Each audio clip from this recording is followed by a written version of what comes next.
रजिया फंस गई गुंडों में, मगर इस बार वो फंसी अपनों में। उसके अपने ही उसके पीछे पड़ गए। सिंध के इलाके ढरकी की अजीजा मारी मारी फिर रही है अपनी बेटी रजिया की तस्वीर उठाए, मगर उसकी फरियाद कोई नहीं सुन रहा। यह ढरकी के गांव गुलाबशर की रहने वाली अजीजा बीबी, इस दुखियारी मां की इल्तिजा है कि इसकी नौजवान बेटी रजिया को बाजियाब कराया जाए, जो पिछले 6 माह से लापता है।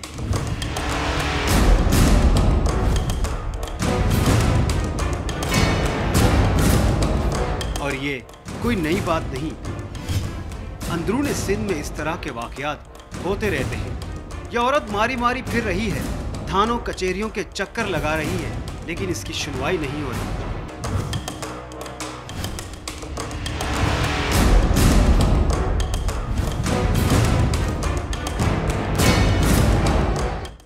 आखिर इसने मीडिया की मदद ले ली।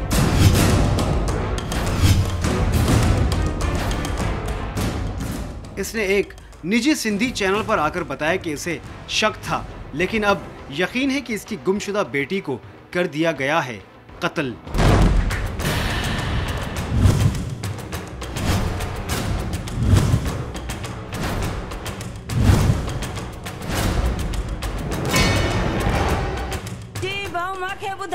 तुझी जेरी दिए जेकी आ बिना खफन जे तुझी जेकी दफनाई वई है। मैं इतलाब क्या थी पुलिस के मुझी जेकी आ मोला जेकी आ मुझी दिए जेकी आ मुके बाज़ाब करे जन वास्ते अल्लाह जे। और कत्ल करने वाला कोई और नहीं, इसका अपना दामाद इस्माइल शर है।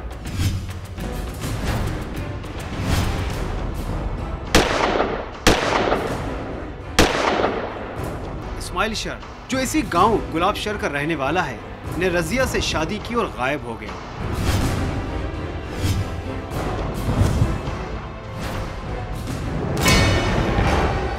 लेकिन कब तक बचता इस्माइल शर? एक दिन आ ही गया पकड़ में, पुलिस के हाथ नहीं, हमारे कैमरे की जकड़ में। और इस्माइल ने तो पूरी कहानी ही पलट दी। इस्माइल शर के मुताबिक इसने रजिया से शादी उसकी मां और रजिया की रजामंदी से की, और इस बात का इकरार रजिया खुद भी कर रही है। जी बाबा, मां जिंदा है, हमके कहीं भी कत्ल न किया।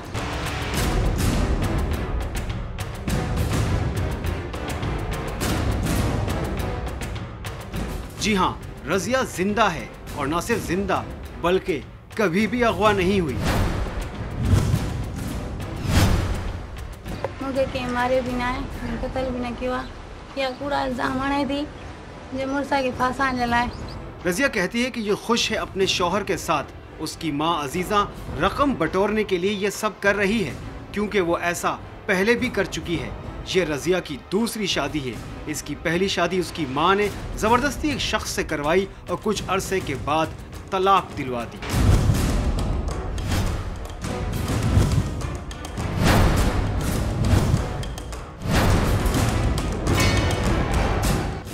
फिर उसकी दूसरी शादी इस्माइल शर से हुई। उसकी मां ने एक बार फिर रजिया को अलहदगी का कहा, ताकि वो फिर किसी तीसरे मालदार शख्स के साथ उसकी शादी करवा दे। हाँ भी ये कम चाहे थे, तलाक वठी धंधो कम चाहे थे, विक्रो कम चाहे थे। मगर अब रजिया ऐसा नहीं होने देगी। रजिया कहती है कि उसकी मां अजीजा उसके शौहर को मुकदमात में फंसाकर परेशान करना चाहती है। रजिया और उसका शौहर चाहते हैं कि इन्हें सुकून से जिंदगी गुजारने दी जाए। इंसान गुंडागर्दी ढाड़ल इंसान वास्तो था, असांखे मरण चाहे थे, काथे मुखे नजर अचन या का मुखे इंसाफ मिले तो किथे रहन था। जिसकी आगोश में आकर दुनिया भर की परेशानियां खत्म हो जाती हैं, वही हस्ती रजिया का सुकून बर्बाद करने पर तुली हुई है, वो भी सिर्फ चंद रुपयों की खातिर।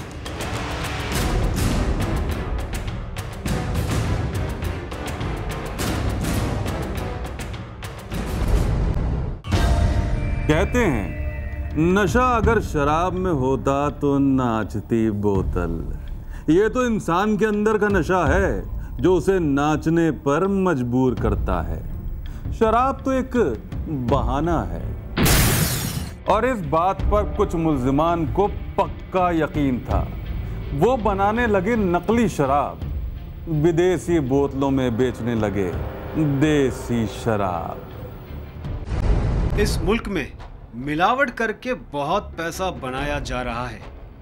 मिर्चों में ईंटें मिलाते हैं,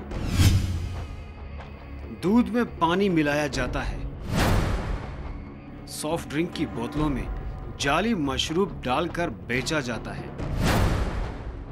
और ये सारा काम इस महारत से किया जाता है कि पता लगाना मुश्किल होता है कि असली क्या है और नकली क्या।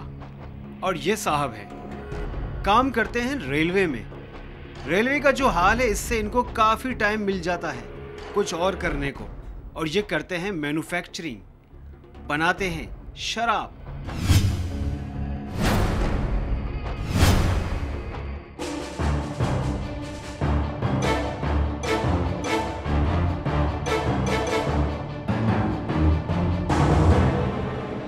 ये मिलावट भी नहीं करते, यानी ये दूध में पानी नहीं मिलाते, ये पूरा का पूरा दूध ही बना लेते हैं। एक नई बोतल में एक नया लेबल लगाते हैं और देसी नहीं, ये बनाते हैं अंग्रेजी शराब।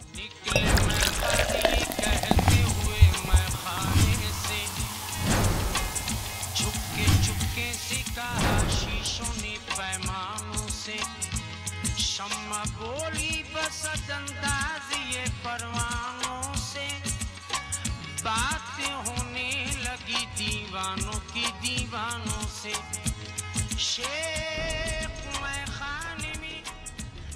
पाकिस्तान में देसी शराब वैसे तो कहीं ना कहीं कशीद होती रहती है, और वो इसलिए होती है कि जिनकी जेब हल्की होती है और पीना भी जरूरी, वो पीते हैं देसी शराब।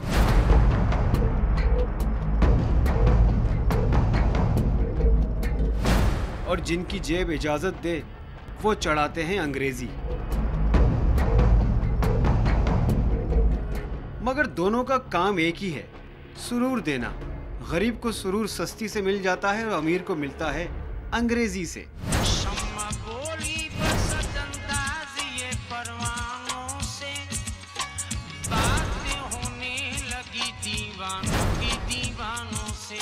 मगर जो शराब ये बनाते थे, इसकी एक बोतल का असर दिनों नहीं महीनों रहता है। और ऐसा असर के डॉक्टरों की महंगी दवाओं से भी मुश्किल से ही उतरता है।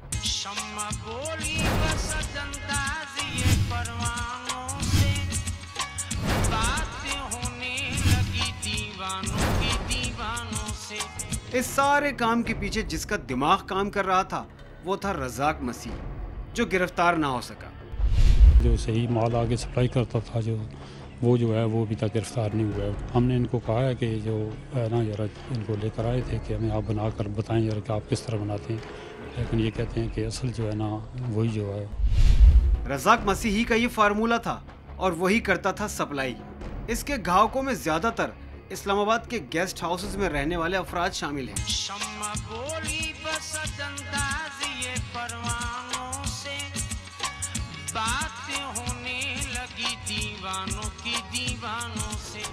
इन मुल्जिमान की गिरफ्तारी के बाद ग्राहकों को एहसास हो गया होगा कि इनके जिगर का दर्द दरअसल यही जाली शराब थी।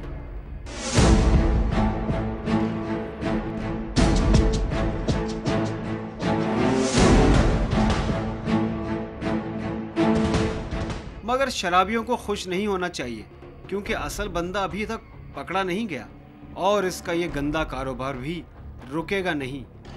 गैर मुल्की शराब के रसिया एक बार फिर पुरकशिश बोतलों और रंग बिरंगे लेबल्स के चक्कर में जरूर आएंगे।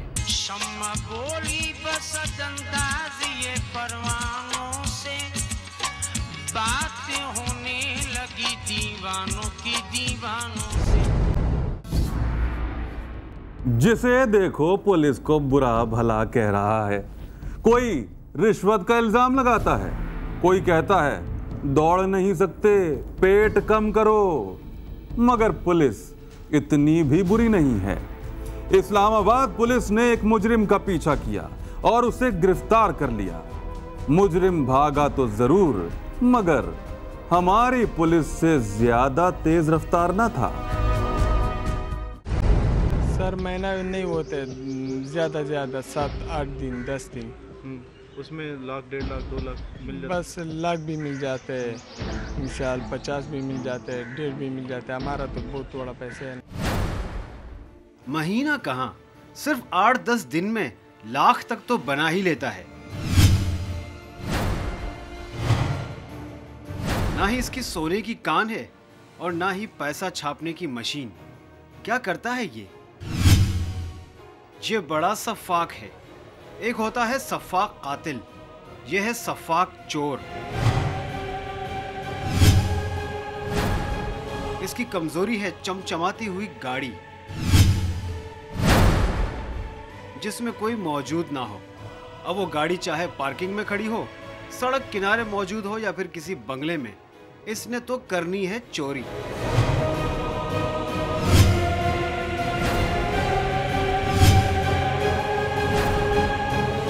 इस काम में ये इतनी महारत रखता है कि गाड़ी चुराए बगैर इसका खाना हजम नहीं होता।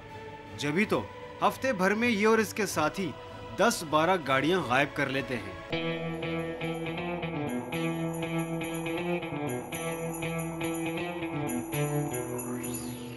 नजीबुल्लाह और इसके गिरोह के कारकुन नडर भी बहुत हैं, और क्यों ना हो, चोरी के बाद गाड़ी को उन्होंने अपने पास नहीं रखना, निकल पड़ते हैं सीधे पेशावर के रास्ते इलाका गैर।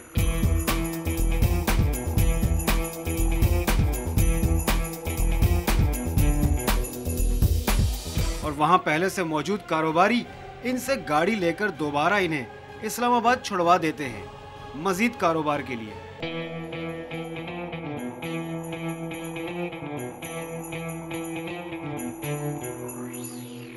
मगर इतनी बड़ी तादाद में गाड़ियों का इस्लामाबाद से गायब होना छुप नहीं पाया।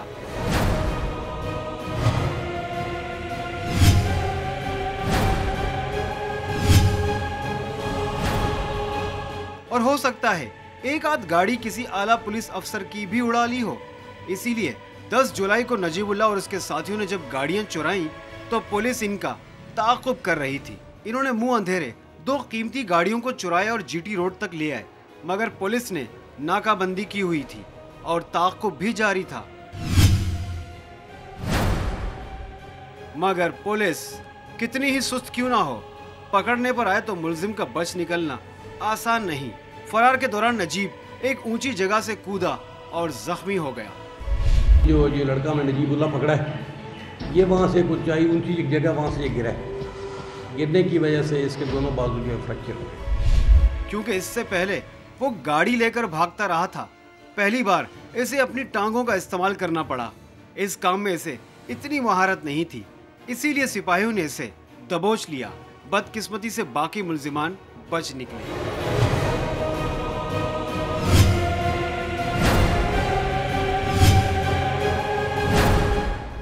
ये पहला कार चोर नहीं जिसका ताल्लुक अफगानिस्तान से है।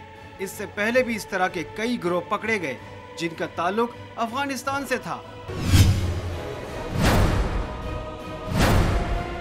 और जो मजे से दारुल हुकूमत पर रहकर बिला किसी रुकावट के अवाम को लूट रहे थे। एक तरफ अफगान हुकूमत पाकिस्तान पर रोजाना ये इल्जाम लगाती है कि पाकिस्तान से दहशतगर्द अफगानिस्तान आते हैं, मगर वही अफगान हुकूमत अफगानिस्तान के इन जराइम पेशा अफराद को रोकने का कोई बंदोबस्त नहीं कर रही।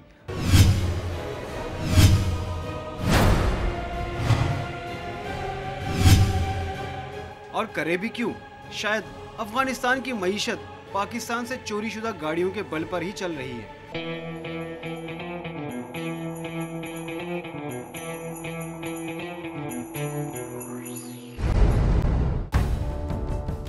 ये था आज का रोजनामचा। नित नए जराइम सामने आते जा रहे हैं, इंसानियत को खाते जा रहे हैं। दीमक की तरह माशरे को खोखला करने वाले लोग एक न एक दिन सामने आ ही जाएंगे। हो सकता है अगले ही हफ्ते, जब अजनबी लेकर आएगा एक बार फिर अपना रोजनामचा।